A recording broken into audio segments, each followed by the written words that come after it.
मैं अनुराधा शरण upgraded high school Rajrappa project की शिक्षिका हूँ। लॉकडाउन की पाठशाला में आपका स्वागत है। आज हम पढ़ने वाले हैं class 10 subject history chapter first Europe में राष्ट्रवाद का उदय। तो आइए सबसे पहले हम लोग ये जानने का प्रयास करें कि राष्ट्रवाद क्या है। राष्ट्रवाद अर्थात राष्ट्र के प्रति प्रेम, या हम कह सकते हैं कि राष्ट्रवाद किसी राष्ट्र की सामूहिक पहचान होती है।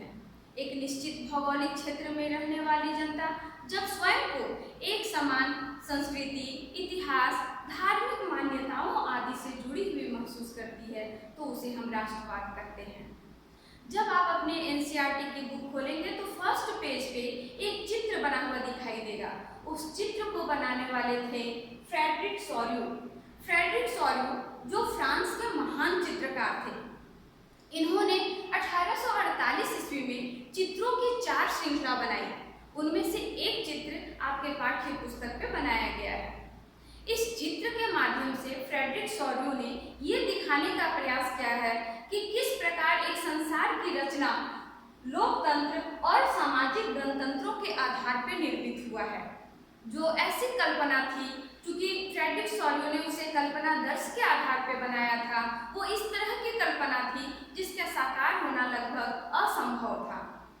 हम इस चैप्टर को पढ़ाने से पहले, आगे बढ़ने से पहले आपको ये बता दें कल्पना दर्श क्या है और निरंकुशवाद क्या है। तो कल्पना दर्श एक ऐसे आदर्श समाज की कल्पना की जाती है जो इतना आदर्श होता है कि उसका साकार होना लगभग असंभव है, उसे कल्पना दर्श कहा जाता है। इसे हम यूटोपिया भी कहते हैं। अब आते हैं निरंकुशवाद। इससे तो आप पूर्व में भी परिचित होंगे। कक्षा 9 में आपने पढ़ा है कि फ्रांस के जो शासक थे लुई 16वां, वो निरंकुश शासक थे, स्वेच्छाचारी शासक थे, ऐसा आपने पढ़ चुका है। तो निरंकुशवाद एक सरकार का एक स्वरूप है। इसमें ऐसा होता है कि सरकार के सत्ता पे किसी प्रकार का कोई अंकुश नहीं होता है, कोई रोक टोक नहीं होती है।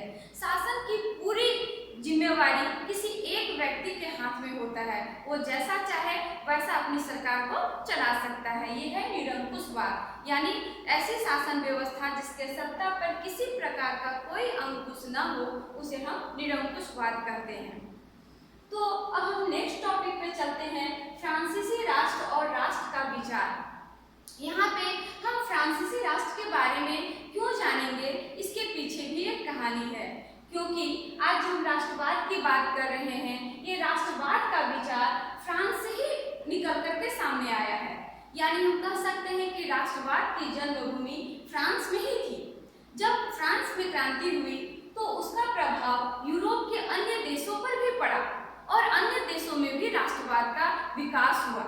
आप जानते हैं कि फ्रांस की क्रांति 1789 ईस्वी में हुई थी, 14 जुलाई 1789 ईस्वी में हुई। और इस क्रांति में हुआ क्या था कि सत्ता का हस्तांतरण जनता के हाथों में हो गया था। आपको पहले से पता है कि फ्रांस में राजतंत्र चला रहा था, वहाँ बुर्बो वंश का शासन था जो लुई 16वां के हाथों में था, जिसमें क्रांति हो रही थी। उस समय फ्रांस की गद्दी पे लुई 16वां आसीन था जो बुर्बो वंश का शासक था। क्रांति के परिणाम स्वरूप सत्ता का हस्तांतरण है वो जनता के हाथों में चली जाती है। अब जनता अपना प्रतिनिधि स्वयं चुन सकता था।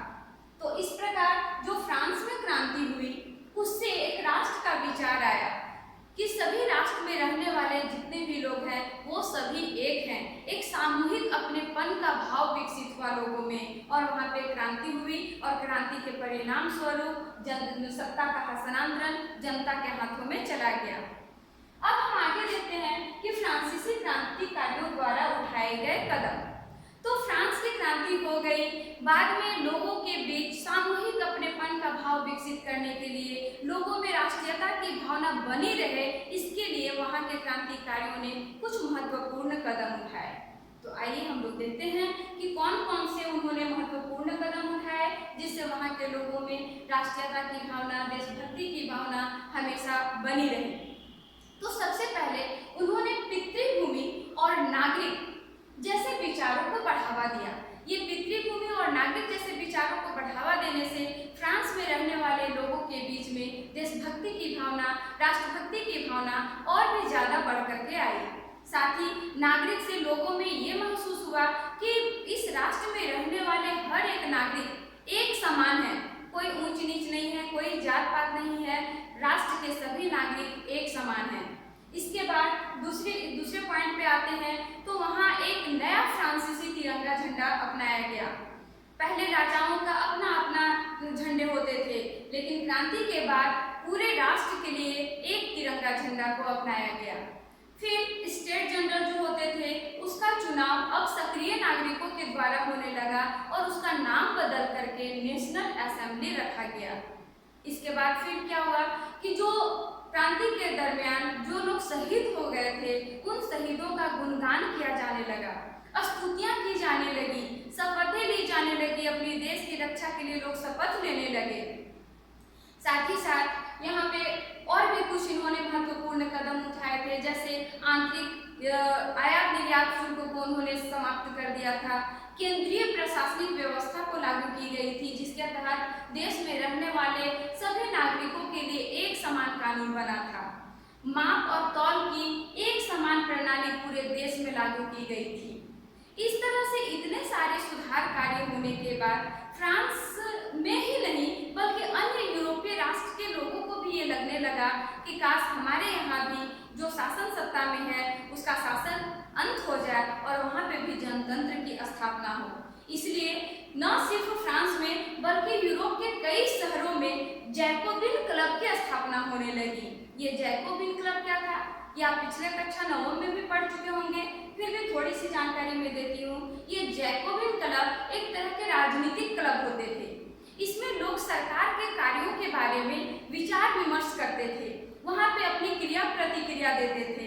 इसमें मध्यम वर्ग के लोग ज़्यादातर शामिल होते थे। इसका एक बेनिफिट ये होता था कि अब लोगों के बीच में राजनीति के प्रति समझ विकसित होने लगी थी। हम 1790 के दशक की बात करते हैं। 1790 में जब फ्रांस की सेना लोग अन्य यूरोपीय राष्ट्रों पर साम्राज्यवादी नीति के तहत अन्य यूरोपीय राष्ट्रों पर जब ये हमले करने जाते हैं तो वहाँ के लोग इनका वेलकम करते हैं, इनका स्वागत करते हैं। फ्रांसीसी सेनाओं का वो स्वागत करते हैं। क्यों करते हैं? तो क्योंकि उनको अपने शासक से मुक्ति चाहिए होती थी। जब उन्हें फ्रांस के बारे में पता चला कि फ्रांस में जनतंत्र स्थापित हो गया है, इन सारे सुधार कार्यों के बारे में जब उन्हें पता चला तो वहाँ के लोग भी अपने शासक से मुक्ति चाहते थे और जनतंत्र की स्थापना करना चाहते थे। तो इस प्रकार जो फ्रांस की सेना जिन जिन राष्ट्रों में वो गए वहाँ वो राष्ट्रवाद के विचार को लेकर के गए और इस तरह राष्ट्रवादी विचारधारा का न सिर्फ फ्रांस में बल्कि यूरोप के अन्य राष्ट्रों में भी उसका प्रचार प्रसार हुआ। तो इस प्रकार हम देखते हैं कि 1790 के दशक तक पूरे यूरोप में राष्ट्रवाद का प्रचार हो चुका था। अब हम आते हैं 1804 की नागरिक संहिता या नेपोलियन की संहिता। तो आपको पता है कि 1799 ईस्वी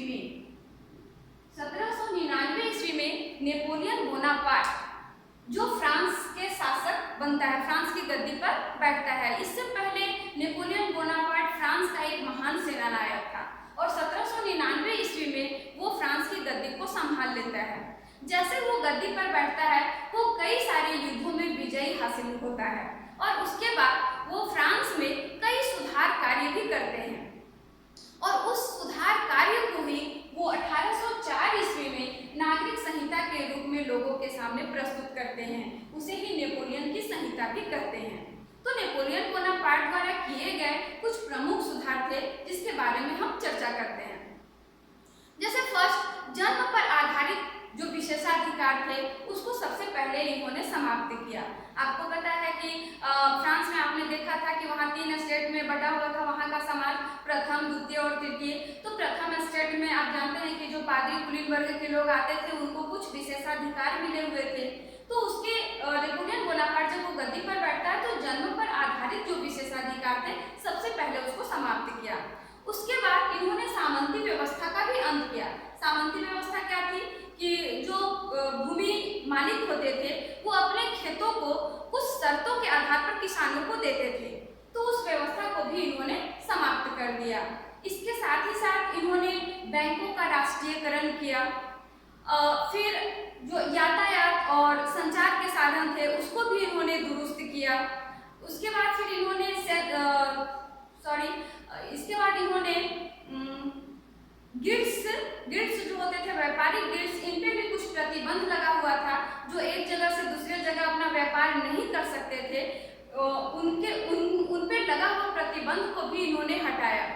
तो एक और जहां इन्होंने सुधार कार्य किए, शुरू में तो जनता इनके कार्यों से काफी प्रसन्न होते हैं। वहां के लोग नेपोलियन बोनापार्ट द्वारा किए गए कार्यों से उन लोगों को काफी प्रसन्नता मिलती है, लेकिन बाद में फिर धीरे धीरे वो उनसे असंतुष्ट होने लगते हैं, उनमें नकारात्मक विचार भी पनपने लगते हैं। इसके पीछे क्या कारण थे ये देखिए। सुधार कार्य के साथ साथ नेपोलियन बोनापार्ट ने करों में वृद्धि कर दी थी। करों में वृद्धि करने के पीछे कारण था कि ये युद्ध में काफी शामिल हो रहा था और युद्ध में धन की जरूरत पड़ रही थी, और वो धन इन्होंने करों में वृद्धि करके एकत्रित करना शुरू किया। इसके बाद इन्होंने सेंसरशिप भी लागू किए थे। सेंसरशिप के अंतर्गत क्या था कि प्रेस की स्वतंत्रता पर इन्होंने रोक लगा दी थी। साथ ही फ्रांस की जनता जो थी वो उनको राजनीतिक स्वतंत्रता नहीं मिली हुई थी, किसी भी प्रकार की इन्हें राजनीतिक स्वतंत्रता नहीं मिली हुई थी, और फ्रेंच सेना में जबरन लोगों को भर्ती किया जा रहा था। इससे भी वहां के लोग नेपोलियन बोनापार्ट के प्रति आक्रोशित थे। तो इस प्रकार हमने देखा कि किस प्रकार यूरोप में राष्ट्रवाद का विकास हुआ। फ्रांसीसी क्रांति से निकल करके ये पूरे यूरोप के राष्ट्रों में किस प्रकार राष्ट्रवाद फैला। तो आज हम लोग बस इतना ही पढ़ेंगे। अब नेक्स्ट वीडियो में फिर से मिलते हैं। धन्यवाद।